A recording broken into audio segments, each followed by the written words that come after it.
Hi friends, I'm Shauna. Welcome to the channel and welcome to a new video. Whew, y'all, we have something to talk about today because almost 2 weeks ago now, the queen of decluttering herself talked about how she isn't really decluttering anymore. Marie Kondo made headlines when she said that she's kind of given up on it. The internet got real upset about it. Real upset about it. And I really want to talk about it today. I made a video on Marie Kondo and her decluttering method, as well as her criticisms last spring. I think it was around this time last year, at least maybe more so like March.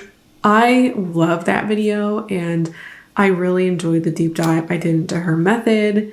I suggest going to watch that video if you want to hear my full thoughts on Marie Kondo, her system, and her critics. The TLDR of it all is ultimately that I love her method. And I really think a lot of the criticism of Kondo are people who are really invested or really committed to misunderstanding her and her process. I'm not trying to say that Kondo's method is flawless and without problems. No, I have my own criticisms that I still feel like hold up till today, but I just really feel like a lot of what was being focused on was like the unsustainability of it all and how she like forces people to get rid of her clothes and it's not practical, etc., etc.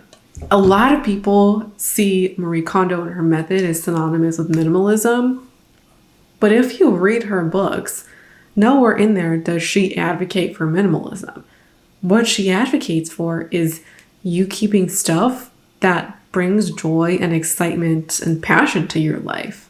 A lot of people got upset with her take on books, which was, for her was like, just get rid of the books, or she just got rid of the books. She was not actually advocating for people who like to read to not own books. It wasn't in there. And a lot of people got really hung up on the wardrobe aspect of things too. And a lot of people have complained that her approach is too rigid. And again, I think the only thing I would call rigid about her process is the order in which you follow the steps, like doing this type of item first and then going to this item.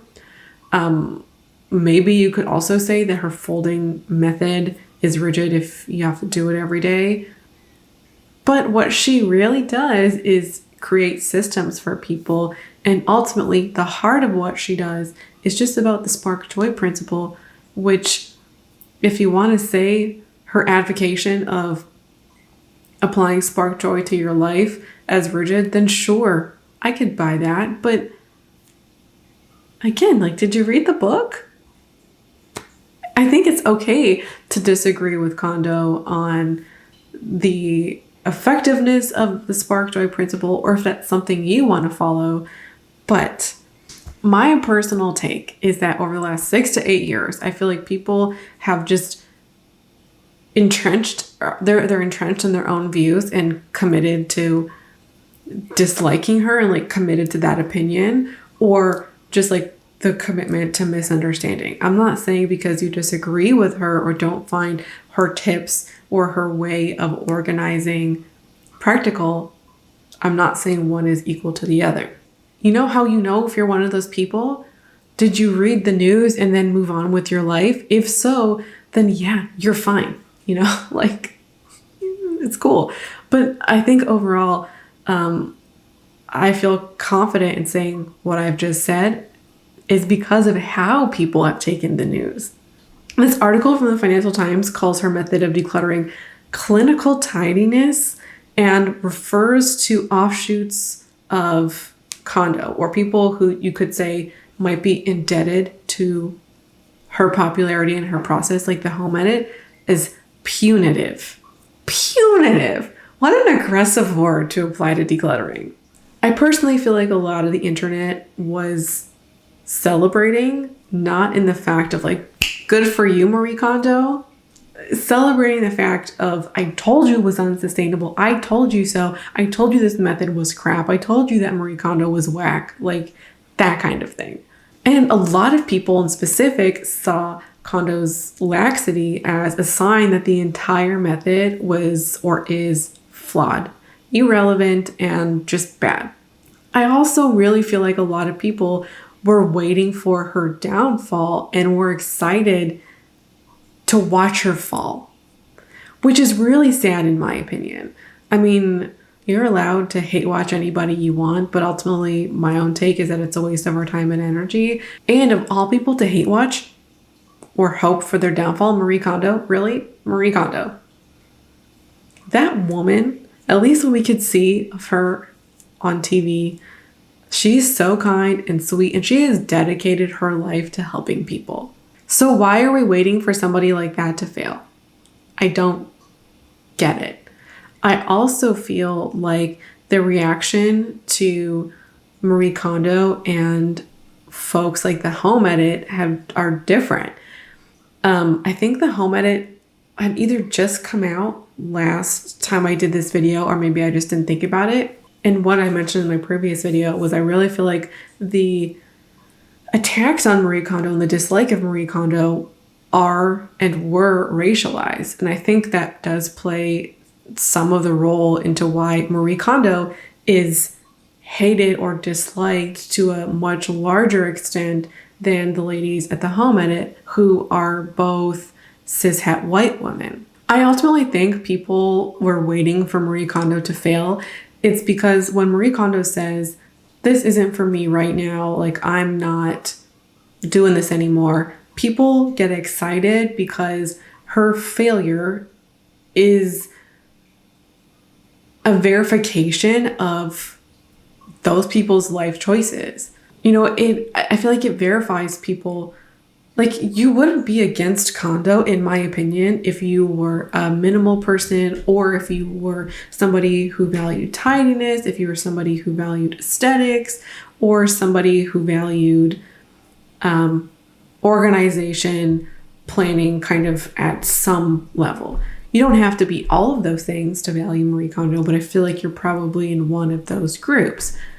And people who aren't, people who are messier, people who don't want minimalism, people who aren't into organization, who aren't into storage, who aren't into, any of that, those are the people who are waiting for her downfall. And her downfall, again, is like, it verifies their choices that they're making with their home, their clutter and their messiness. I'm not trying to say that a messy or cluttered home is inherently bad, or like you're a bad person if that's how you want to live your life. Not at all. What I am saying, though, is I feel like it makes folks who are in that messy, cluttered category feel better about the choices that they're making. I also feel like this misses the point just a little bit. Marie Kondo has said that these choices that she's making are ones that are welcome changes in her lives. I feel like people went so off the deep end to think about how this affects their lives and didn't actually listen to Marie Kondo to hear what she has to say about her own life.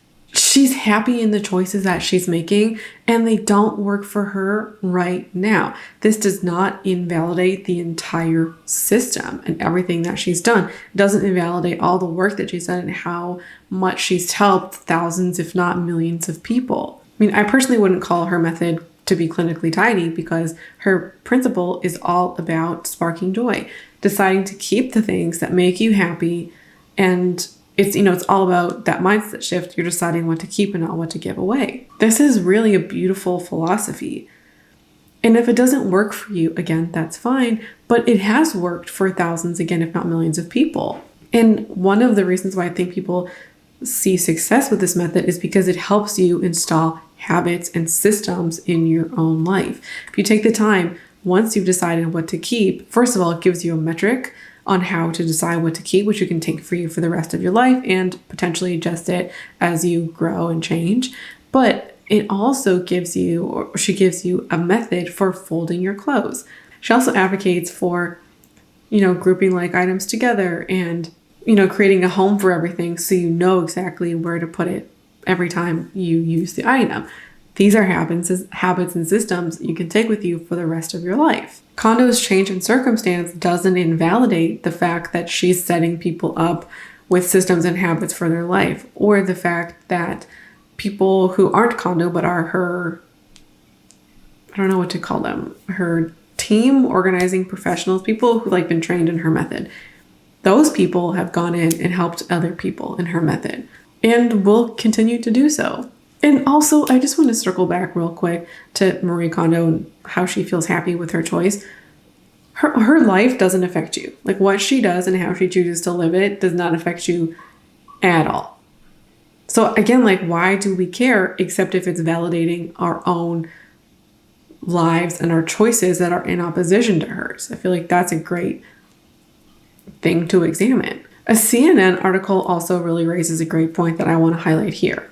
Marie Kondo's colossal success really typecasted her in a very specific role. She's synonymous with decluttering. People took that upon themselves to make that the only thing about her. Like, she is decluttering. Do you know what I'm trying to say? Kind of like associating, like, Daniel Radcliffe is Harry Potter and nothing else.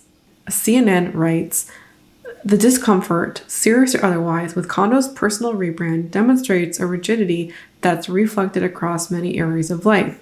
They continue by saying, on a more sinister level, there can be an implicit sense that once you've established a particular trait or activity as inherently to your identity, it is somehow greedy or unfaithful to try your hand at something new. Sometimes we rationalize the adjustment by devaluing what came before. Our reaction to what Marie Kondo is doing says way more about us negatively than it does about her. What it says about her is that she's rational, reasonable, and intelligent. She saw something in her life that wasn't working, so she adjusted accordingly. And the collective went, how dare you do something else? You are decluttering. I, in my mind, have associated you with decluttering. How dare you do something different? People have tried to make a you problem, or, a collective you/me problem, a Marie Kondo problem. It's not up to Marie Kondo to placate us. I'm like, you know what? Like, because you've associated with me with decluttering, like, I should do something about it. No, it's something for you/us to get over. And in addition, Marie Kondo owes us nothing, literally nothing. And I think it says, again, a lot more about her to say something at all, because we would have gone on, we would have just gone on our merry way, not knowing anything, not thinking anything. And she must have known that she would have gotten some criticism. She probably couldn't have imagined the backlash and the criticism to be as big as it is. So the fact that she said anything at all just speaks volumes about her and the fact that she's living her own life for herself and not for the literal millions of people who are criticizing her or praising her. Like, I feel like that's must have affected her at some level, but it kind of feels like she doesn't care because she's living her life for her and not for the other millions of people. And I think her choice can make a lot of people profoundly uncomfortable. Why? Because would you have made the same choice that she did? I am calling this a hard choice because decluttering is her brand. She made the choice to distance herself from that and to change. That's a big move. Like, that must have affected her self-concept. And I can think about myself in ways, I've attached other things to my self-concept, specific things to me, to my self-concept. If one of those things didn't apply anymore, would I have the courage to change? Would I have the courage to lead a different life and make different choices? I think a lot of people wouldn't. A lot of people don't. When we encounter things in our lives that challenge our self-concept and that challenge pivotal and integral associations we've made with our own identities, I don't think a lot of people would have the courage to say no and change or adapt. And I think her choice makes people uncomfortable. Would you leave your career if it didn't feel right anymore? Would you leave your marriage or your relationship? Would you would you start a new business? Would you make new friends? Would you move out of a different neighborhood? I think some people won't even move across the country, as an example, because it's so much of the unknown. I'm not even talking about practicality here. It's so much of an unknown. It's so much of a change. It's so different that a lot of people just wouldn't even fathom that in the first place. And I am wondering how many people out there are pigeonholing themselves into careers, marriages, or other choices that don't necessarily make them happy, but they're staying in them because that's what they know and that's safe. Marie Kondo could have said nothing again, and she could have also kept going with her brand. But she didn't. And on another level, we're talking about capitalism for a second. Marie Kondo's work is only necessary because of capitalism. As in, we have so much stuff, we have overbought, overconsumed, we filled our houses so much that we can't, like, we need to do something about it. You know, we're so overwhelmed, we have to declutter. And one of the comments that I've kind of maintained for the past year is that Marie Kondo's book does not teach us how to stop shopping or how to change our shopping habits. And she's kind of made some implicit remarks that this shift should just be enough on its own. Sure, for some people, but a lot of people who have shopped their way into debt and have shopped their way into a stuffed home have more to do than that. I feel like that the fact that people are rejoicing in Marie Kondo's failure and like, see, I told you, it kind of feels like a win for capitalism. You know, like, all I want to do is sit in my stuff. I just want to continue overbuying. I just want to continue cluttering my home. I don't want to think about it. I don't want to change my choices. Again, you don't have to change your choices. Like, I'm not trying to say that.